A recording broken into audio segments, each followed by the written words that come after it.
In the year 1834, the city of New Orleans stood as one of the most prosperous and cosmopolitan settlements in the American South. It had passed from French to Spanish hands, and then to French control once more, before the Louisiana Purchase brought it under American governance in 1803.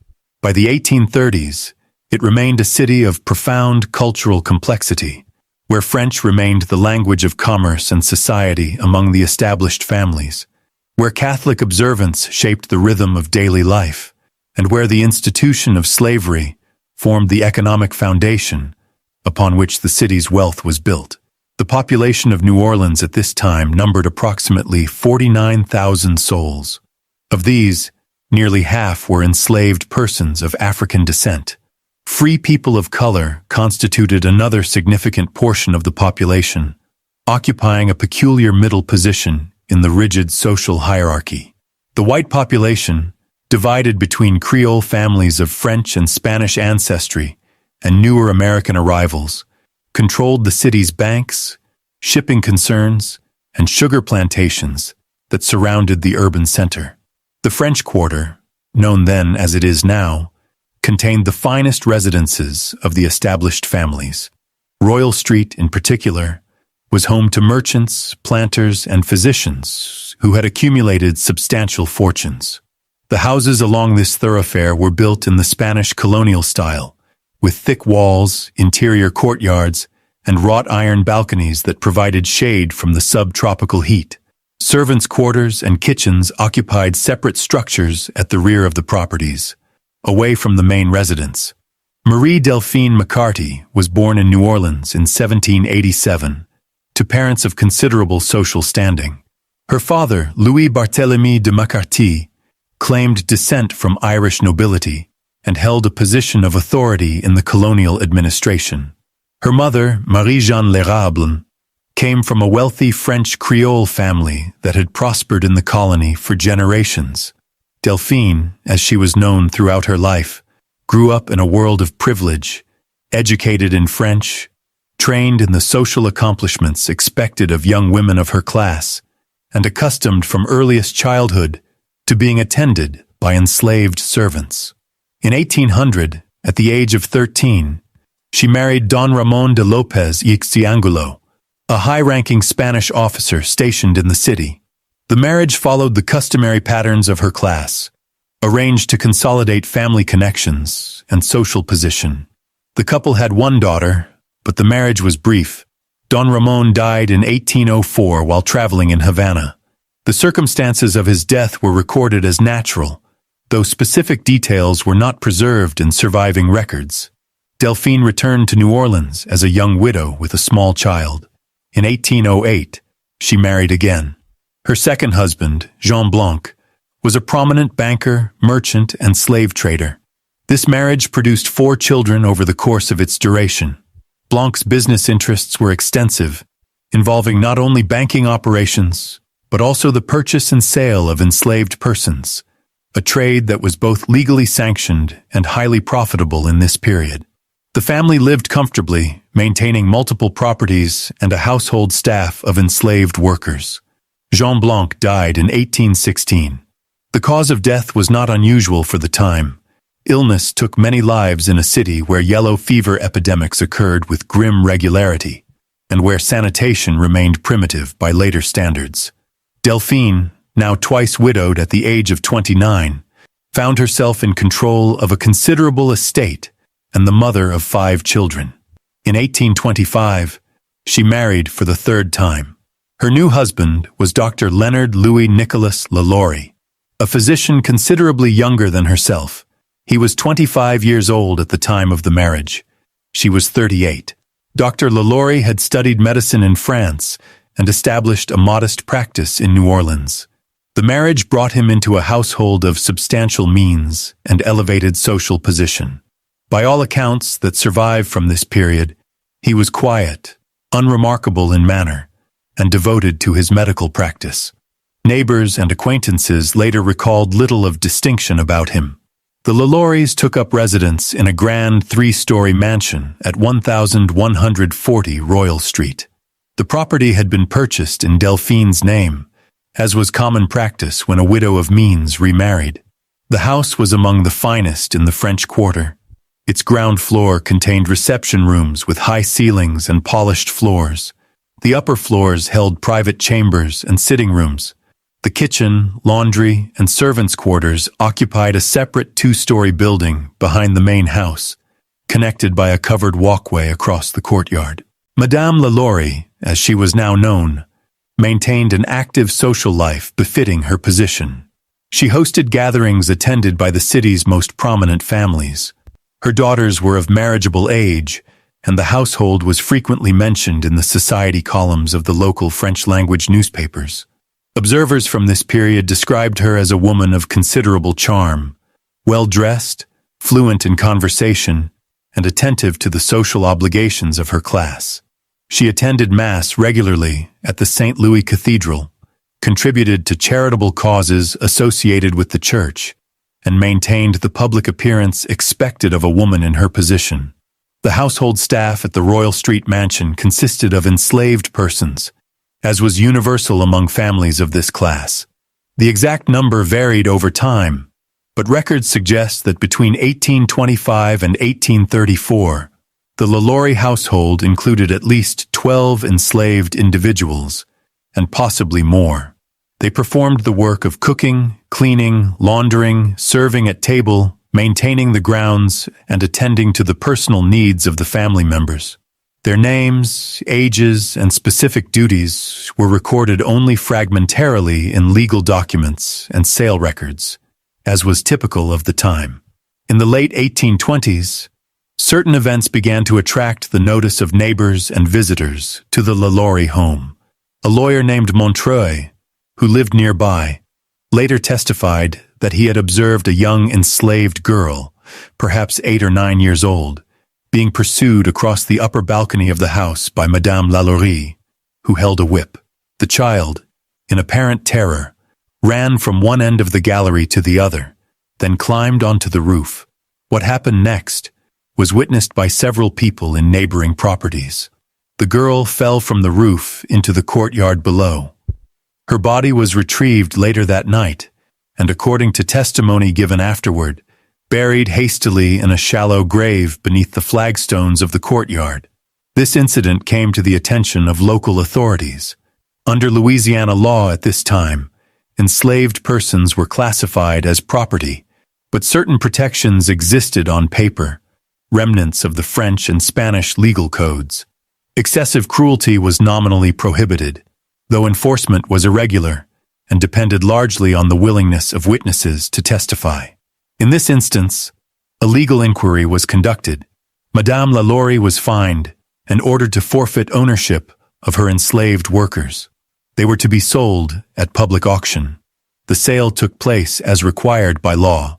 However, relatives of Madame LaLaurie purchased the enslaved persons at auction and quietly returned them to the Royal Street household. This practice was not uncommon. The legal system provided certain remedies in theory, but in practice, enforcement was weak, and social connections often allowed families of means to circumvent penalties. The matter was thereafter considered closed by the authorities. Life at the LaLaurie mansion continued without public incident for several years. Madame LaLaurie resumed her social engagements. The household entertained visitors. The daughters married and established their own homes. Outwardly, the household conformed to the expectations of its class and station. On the morning of April the 10th, 1834, a fire broke out in the kitchen building of the LaLaurie mansion. The alarm was raised shortly after 9 o'clock. Neighbors responded, as was customary in an era when fire posed a severe threat to the densely built wooden structures of the city. The volunteer fire brigade arrived with hand-pumped engines and began efforts to contain the blaze. The fire appeared to have originated in the kitchen, where the enslaved cook, an elderly woman, was found chained to the stove. She later told those who freed her that she had set the fire deliberately, preferring death by burning to continued existence in the household. This statement was recorded by multiple witnesses and reported in the newspapers within days of the event.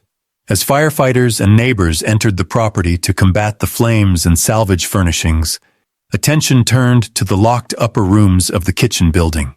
Madame and Dr. LaLaurie were present during the fire, but they resisted attempts to open these rooms, claiming they contained nothing of importance. The fire brigade, acting under the authority granted them in emergencies, forced the doors open.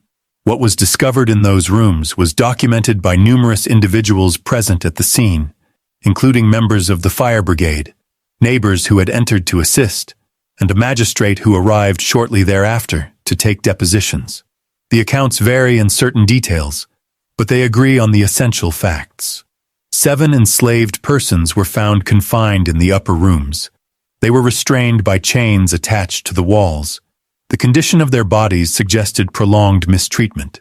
Several had injuries consistent with beatings. Others bore evidence of burns, lacerations, and wounds that had healed badly or become infected. One man's mouth had been sewn shut and later torn open. A woman appeared to have had bones broken deliberately. Another had been confined in a posture that prevented normal movement for an extended period. The smell within the rooms was described as overpowering. Medical examination, conducted later, confirmed the presence of old injuries alongside more recent trauma. News of the discovery spread rapidly through the French Quarter. By afternoon, a crowd had gathered outside the Royal Street mansion. Curiosity and outrage combined to draw hundreds of people to the scene. The 7 enslaved persons were removed to a public facility, where they were examined by physicians and viewed by members of the public. Newspapers reported that as many as 2,000 people came to see them over the following days. The condition of the victims shocked even those long accustomed to the brutalities inherent in the institution of slavery. The crowd outside the LaLaurie home grew increasingly agitated. By evening, it had become a mob. People entered the house, breaking furniture, tearing down draperies, and destroying the possessions within. The fine reception rooms were vandalized. Artworks were smashed. Chandeliers were pulled from the ceilings. The destruction continued into the night. Law enforcement made no serious attempt to intervene. The authorities, aware of public sentiment, allowed the crowd to exhaust itself. Madame and Dr. LaLaurie were not present during the destruction of their home. They had departed the property within hours of the discovery in the upper rooms, taking a carriage and leaving the city. Various accounts, some documented and others speculative, describe their route. They are believed to have traveled first to the waterfront, then taken passage on a ship bound for Mobile, and from there continued to the eastern seaboard. Eventually, they crossed the Atlantic to France. Legal proceedings were initiated, but they faltered quickly. Madame LaLaurie was beyond the jurisdiction of Louisiana courts once she had left the state. Extradition was not pursued, either because of the complexity of international law at the time, or because of lack of political will, or both. Dr. LaLaurie's role in the matter was unclear. No evidence was presented that he had directly participated in the mistreatment of the enslaved persons, but neither had he intervened or reported what was occurring in his own household. He was not charged with any crime. The New Orleans press covered the case extensively. The French-language newspaper, La Belle, published detailed accounts of the condition of the enslaved victims. The New Orleans Bee, its English-language counterpart, did the same. Editorials debated the implications. Some writers expressed horror at the cruelty revealed, noting that even within the framework of slavery, such treatment was extraordinary and criminal. Others defended the social order, arguing that the case was anomalous and should not be used to condemn the institution as a whole. The debate reflected the broader tensions within Southern society, where the economic dependence on slavery coexisted uneasily with Enlightenment ideals and Christian teachings that were invoked selectively. The identities and ultimate fates of the 7 enslaved persons found in the LaLaurie house were not comprehensively recorded. Newspapers of the period named some, but not all. Medical treatment was provided, at least initially, and the individuals were apparently placed in the custody of the city or local authorities. What became of them afterward is unclear. Records from this period regarding enslaved persons are fragmentary. It is possible they were eventually sold to other owners, as was legal under the prevailing system. No evidence exists that they were granted freedom as a result of their suffering. The LaLaurie mansion stood empty after the events of April 1834. The damage inflicted by the mob made it uninhabitable. The property remained in Madame LaLaurie's legal possession, though it could not be sold easily given its notoriety. Over subsequent decades, the house underwent repairs, changed hands multiple times, and served various purposes, including as a school, a tenement, and later as apartments. Its history ensured it remained a subject of curiosity and speculation. Madame LaLaurie herself lived for another 15 years in France. She settled in Paris, where she died on December 7, 1849, at the age of 62. The cause of death was recorded as injuries sustained in a hunting accident, though details are sparse, and some later researchers have questioned the accuracy of this account. She was buried in Paris, in the Cimetière de Montmartre, though the exact location of her grave was not marked prominently and became a matter of subsequent uncertainty. Dr. LaLaurie's whereabouts after the departure from New Orleans are less well documented. Some sources suggest he separated from his wife and returned to medical practice in France. Others indicate he may have died before her. No definitive record has been located that clarifies his fate with certainty.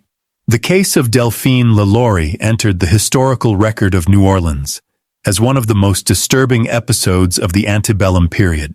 It has been revisited by historians, journalists, and writers repeatedly in the years since. The mansion on Royal Street became a fixture of local legend, associated with ghost stories and sensational retellings that bear little resemblance to the documented facts. Tourists in the 20th and 21st centuries have been drawn to the site, often seeking macabre entertainment rather than historical understanding. From a historical perspective, the case raises difficult questions about the nature of slavery, the limits of legal protections, and the social structures that enabled such cruelty to persist undetected for years. Madame LaLaurie was not unique in her capacity for violence, but the scale and systematic nature of the abuse in her household, combined with her prominent social position, made the case exceptional. The fact that neighbors and visitors had observed troubling signs for years, yet failed to intervene effectively, reflects the extent to which the routine brutality of slavery had become normalized within Southern society. The legal system's failure to hold Madame LaLaurie accountable also warrants examination. The ease with which she evaded consequences, simply by crossing state and then national boundaries, illustrates the limitations of law enforcement in the period and the lack of political will to pursue cases that might expose uncomfortable truths about the society's dependence on forced labor. The responses of the New Orleans community at the time were complex. The mob that destroyed the LaLaurie mansion expressed genuine outrage, but this anger was selective and did not translate into broader opposition to slavery itself. The institution continued, legally and economically entrenched, for another 3 decades until the Civil War brought its end. The LaLaurie case became an isolated incident, treated as an aberration rather than a symptom of the system's inherent violence. In subsequent decades, as the memory of the antebellum South was mythologized and sanitized, particularly during the period of Reconstruction and beyond, cases like that of Delphine LaLaurie became inconvenient reminders of realities that many preferred to forget or reframe. The tendency to treat her story as exceptional, even supernatural, served to distance it from the broader historical context of slavery's everyday cruelties. The documentary evidence that survives, court records, newspaper accounts, property transactions, and a handful of personal letters, provides a fragmentary but consistent picture. Efforts by later researchers to locate additional primary sources have met with limited success, as many records from this period were lost to fire, flood, and neglect. What remains is sufficient to establish the essential facts, even as certain details remain uncertain or contested. The enslaved individuals who suffered in the LaLaurie household left no written testimony of their own. Their voices were not recorded by the systems that documented property, legal proceedings, and social events. We know them only through the observations of others, and even then, incompletely. This silence is characteristic of the historical record of slavery, which preserved the perspectives of enslavers while rendering the enslaved largely invisible, except as objects of transaction or instruments of labor. The case has been compared to other instances of extreme cruelty within the slaveholding states, though few were as extensively documented or as public in their revelation. Historians have noted that while the LaLaurie case was extraordinary in its particulars, the underlying dynamics, absolute power wielded without accountability, the dehumanization inherent in treating people as property, the failure of legal and social institutions to protect the vulnerable, were systemic features of slavery throughout the American South. In the years following the Civil War, as formerly enslaved people gained freedom and began to shape their own narratives, the story of the LaLaurie mansion took on new meanings. For some, it served as evidence of the moral bankruptcy of the slaveholding class. For others, it became entangled with broader debates about memory, justice, and the representation of Southern history. The physical structure itself, the house on Royal Street, became a contested site, its meanings shifting with each generation. By the early 20th century, the LaLaurie story had been absorbed into the tourism industry of New Orleans. Ghost tours and sensational guidebooks transformed the historical events into entertainment, often embellishing or distorting the facts for dramatic effect. This commercialization of tragedy has continued into the present, raising ethical questions about the appropriate ways to remember and represent such histories. Serious historical scholarship on the case has focused on what it reveals about gender, power, and violence in the antebellum South.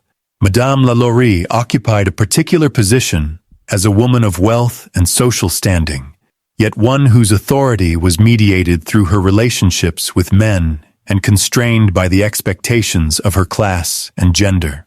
The brutality she inflicted challenges simplistic narratives about women's roles in the slave system, demonstrating that complicity in and perpetration of violence crossed gender lines. The legal and social mechanisms that failed to prevent or adequately respond to the abuses in the LaLaurie household have also been subjects of scholarly analysis. The weakness of protections for enslaved persons, even where they existed in law, and the reluctance of authorities to intervene in the domestic affairs of prominent families reflect broader patterns in the governance of slavery.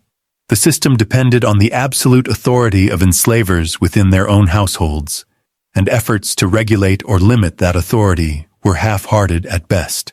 The international dimension of the case, Madame LaLaurie's escape to France and her ability to live out her days without facing legal consequences, illustrates the limitations of justice in an era before modern extradition treaties and international cooperation in criminal matters. It also reflects the social networks and resources available to the wealthy, which allowed them to evade accountability in ways that were impossible for those without means. The historical memory of Delphine LaLaurie remains contested. Some narratives seek to understand her actions within the context of her time and circumstances, examining the social, psychological, and economic factors that shaped her behavior. Others resist such contextualization, arguing that certain acts transcend their historical moment and must be judged by universal moral standards. These debates reflect broader tensions in how societies remember and reckon with their histories of violence and injustice. The physical space of the Royal Street Mansion continues to exist in the present day, occupied and used for various purposes over the decades. Its history ensures it remains a subject of public fascination, though the nature of that fascination has often been more prurient than educational. Efforts to mark the site with historical plaques or interpretive materials have been inconsistent, reflecting ongoing disagreements about how such histories should be presented to the public. For the descendants of enslaved people, the story of the LaLaurie mansion is part of a larger, often painful inheritance, a history of trauma, resilience, and survival that was systematically suppressed and distorted for generations. Recent decades have seen increased efforts to center the experiences of the enslaved in historical narratives, to recover their names and stories where possible, and to acknowledge the full scope of the violence inflicted upon them. The LaLaurie case, in this context, is one among many, but its documentation makes it particularly significant. In the end, the events at 1140 Royal Street in April of 1834 stand as a documented instance of extraordinary cruelty within a system built upon coercion and violence. The facts, as recorded by contemporary witnesses and preserved in fragmentary archives, tell a story that resists easy interpretation or comfortable distance. The people involved, the perpetrators, the victims, the witnesses, the authorities, inhabited a world structured by racial hierarchy and economic exploitation, a world that maintained its stability through force and the threat of force. What remains is the historical record, incomplete but persistent, and the questions it continues to pose about power, accountability, and the capacity of human beings to inflict suffering on others when social structures permit and even encourage such behavior. The story of Delphine LaLaurie and the enslaved persons who suffered in her household is not simply a tale of individual depravity, but a window into the mechanisms of a system that operated on such depravity at scale, and that ended only through the violent upheaval of civil war. The case has outlived all its participants by nearly 2 centuries now. The Royal Street Mansion still stands, its walls and courtyards bearing silent witness to events that no amount of renovation or repurposing can erase from the historical record. For those who study this period, the LaLaurie case serves as a reminder that the past is never as distant as it may seem, and that the structures of power and violence that shaped earlier centuries continue to cast long shadows into the present. Before we close today's case, on behalf of Case Factory, thank you for taking the time to follow this story with care and attention. These records speak for people who can no longer speak for themselves, and we acknowledge the weight they carry. May the souls of those who lost their lives rest in peace beyond the reach of violence and dispute. To everyone listening and watching, we wish you a calm remainder of the day, and when night comes, a deep and healthy sleep. Thank you for being here. Good night, and we will see you again after tomorrow.